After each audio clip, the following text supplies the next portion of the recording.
Hello and welcome to another Platinum Trophy run video. After getting a Platinum on the Resident Evil 4 remake, I was left with a void, which could only be filled by collecting another Platinum Trophy. But the problem was with what game to select next. I was in a big dilemma as I had a good number of games that I wanted to Platinum, which consisted both of new titles, which I never played, and the old nostalgia-driven adventures, which I madly craved for. Well, I couldn't decide and wanted the Wheel of Fortune to decide it for me. So I went to this website, added several titles, and spun the wheel, which got me Sifu. I'll be honest here, I didn't want to start it and spin the wheel a couple more times to get a second opinion, and to my surprise got Sifu again somehow and decided to check it out. Well, I would say what a game. I fell in love with it right away. I loved the combat and the mechanics. I think it's one of the most fun short linear games I have played in a while now. Before starting the game though, I checked the handy trophy guide, which had a rating of 3 out of 10, and I thought, wow, this will be a good easy platinum,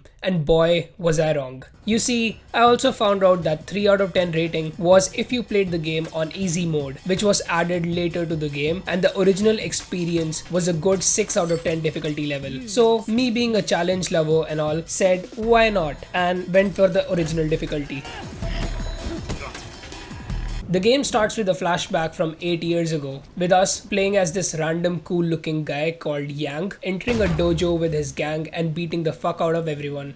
This introductory prologue level is pretty cool and shows us how fun the gameplay will be and everything we will be able to do, but in a way it also lets us figure out everything on our own.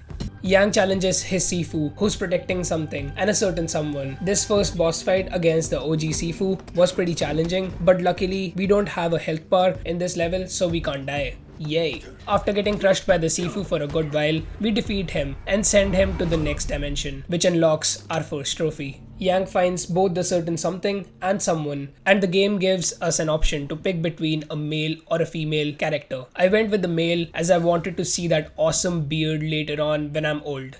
Yaha! Yang orders one of his henchmen to kill us, and to our surprise, we wake up from our death thanks to a special pendant which can revive us. We see our father dead and swear to take revenge on Yang and his accomplices, and the game starts.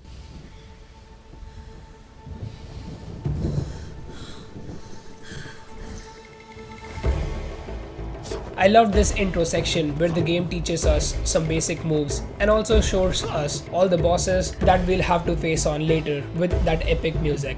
We start the game at our dojo where we can either train, upgrade our skill, or start the mission. Since I still wasn't very comfortable with the controls and the mechanics, I decided to train a bit before starting. With the training out of the way, I was ready to begin and start with the squats.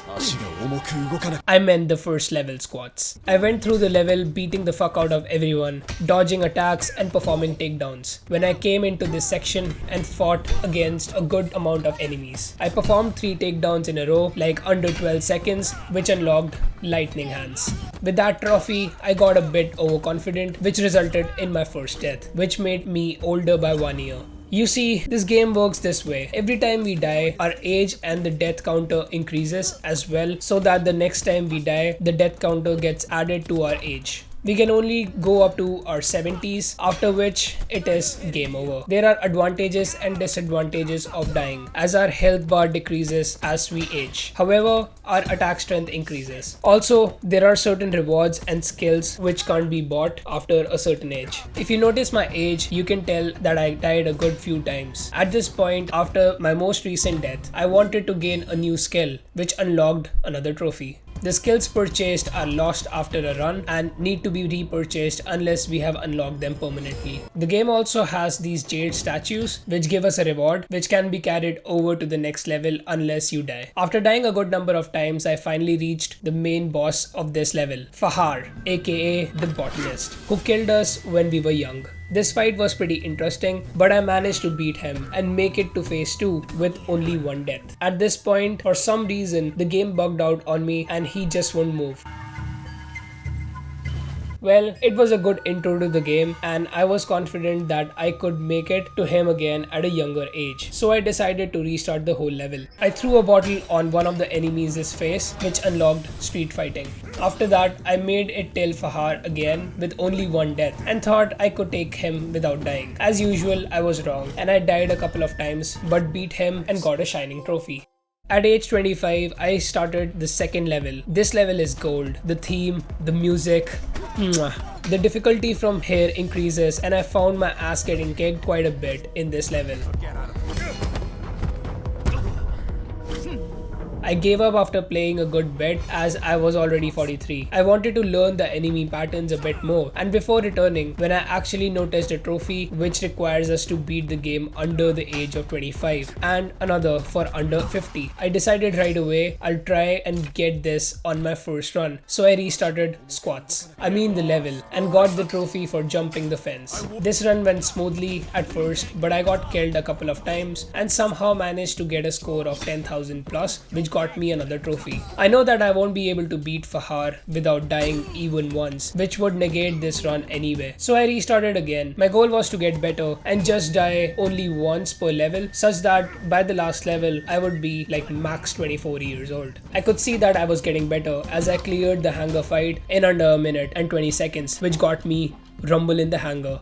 I made it till Fahar at 21 and beat him without dying even once, which unlocked Kill Nil. Okay, so I finally made it back to the club at 21 years old. Well, this level was pretty tough and I died quite a bit. I unlocked a permanent skill which got me State of Constant Learning and made it till Sean, the boss of this level. Sean was quite tough on the first try and beat me quite a bit. I managed to defeat him, unlocking Hateful Pole Fighter.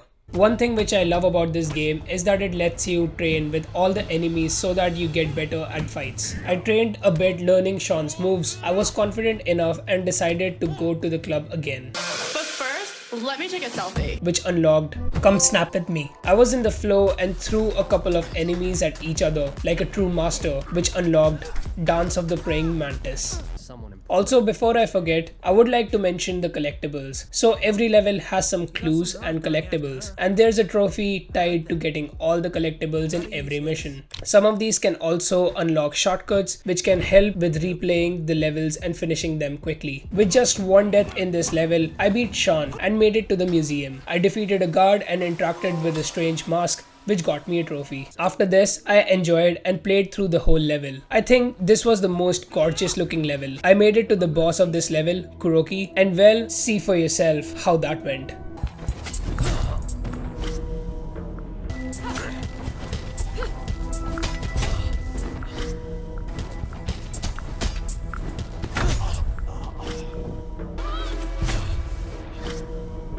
I went from a happy 29-year-old to a deadbeat 71-year-old in no time, which got me a trophy and ended in a game over. I was destroyed by Kuroki and I legit couldn't sleep that whole night.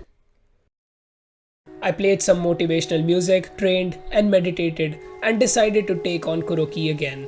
Luckily, the shortcut to the boss fight can be found at the start of the level and I wasted no time and went straight for it. Before starting the fight, I chose a reward from the Jade statue, which got me a trophy. I played this fight a good few times until I could see her attacks and could dodge them with confidence. Believe me, I legit felt like Vegeta when he was able to see through Jiren's moves.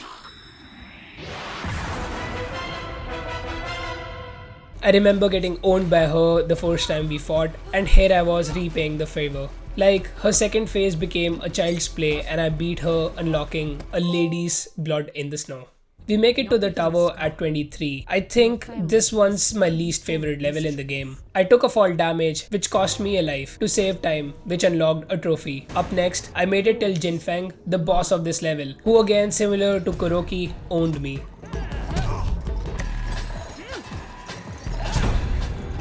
On my second try, I was able to beat her at 30, unlocking Lady Wing Chun. Honestly, this game is like an anime where the main protagonist gets beaten up by the villain when they fight, and then the protagonist trains and trains more until they end up owning the villain. And it also teaches that it's not just about strength, it's about knowing your environment, identifying patterns, and being patient until the right moment. On my third attempt, I made it to the final level at the age of 24, but I was nervous as I hadn't beaten any level without dying at least once. I made it till Yang, and boy oh boy, he was tough. I couldn't use my focus meter, which made this even tougher, and he's basically us with some extra skills. Like a master ultra instinct fighter, he was dodging my every move and making me jump in age rapidly.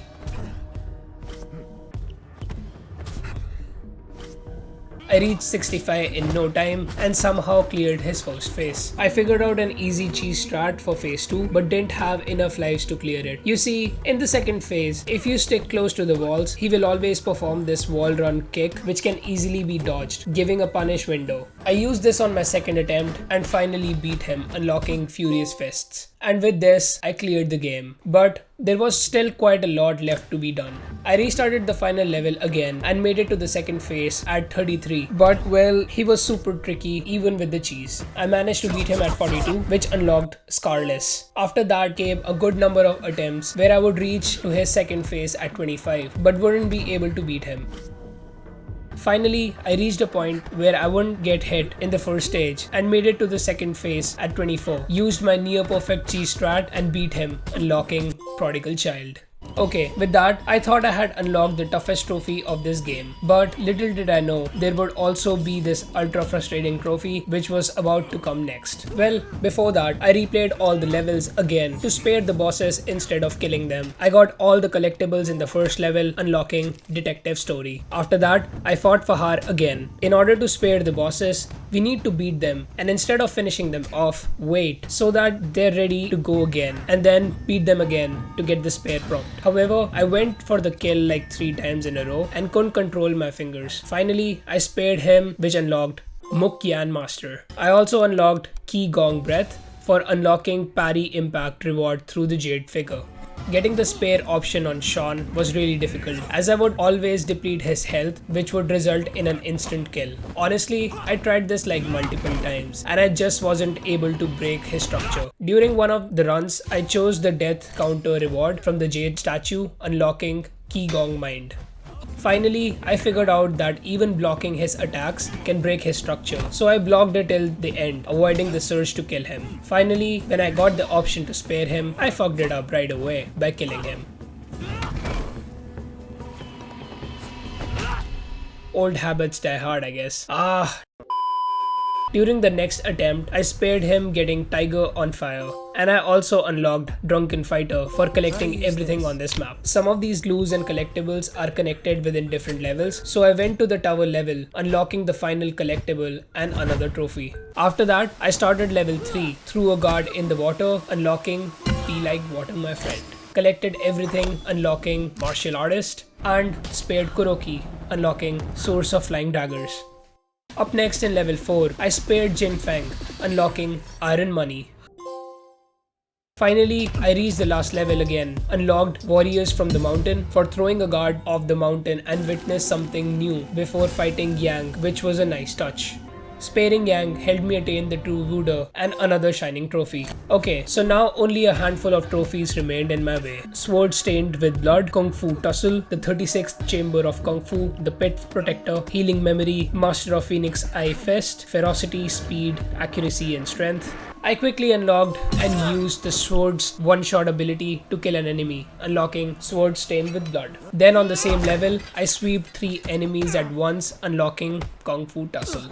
The 36th Chamber of Kung Fu was the most annoying trophy, which I was referring earlier in the video. The requirement for unlocking this was to perform every takedown at least once. Well, it sounds really easy, but it's super hard as there's no way of counting what takedowns were performed and which ones are still not done yet. After a good amount of grind, I managed to get every takedown, which unlocked the trophy. After that, I beat the big guy in the pit first, unlocking the Pit Protector. I then collected all the collectibles in level 5, unlocking Healing Memory. I unlocked Master of Phoenix Eye Fist for performing every focus attack at least once. Now, Only one trophy remained between me and the Shining Platinum, which was Ferocity, Speed, Accuracy, Strength, for getting a score of 20,000 plus. The best level for this would be level 2, but I just couldn't get past 18,000 even after trying everything. I lost all hope and fell into despair until I stumbled across this video where this guy explained that this can be easily unlocked by using the cheats and modifiers. I didn't want to do it at first, but I gave into my frustration and anger and scored 22,000, but the trophy didn't unlock for some reason. I was furious and literally gave up, but somehow